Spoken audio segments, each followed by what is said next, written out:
Hi అండి. ఈరోజు Sunday కదా, మా ఇంట్లో అయితే కొబ్బరి అన్నం చేస్తున్నానండి. నేనైతే పాలు తీయకుండా డైరెక్ట్ కొబ్బరితోనే చేసేస్తున్నానండి.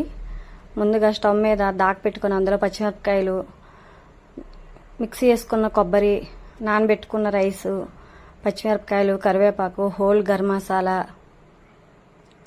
అలాగే కొద్దిగా పుదీనా, కొద్దిగా నెయ్యి, ఉప్పు అన్నీ వేసుకొని ఒకసారి వుడెన్ స్టిక్తో కలుపుకోవాలండి.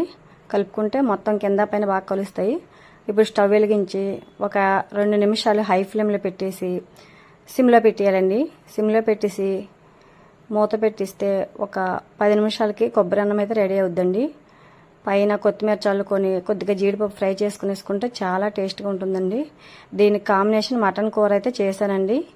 నేను మటన్ కూర కొబ్బరి అన్నం చాలా టేస్ట్గా వచ్చిందండి. ఓకేనా ఫ్రెండ్స్?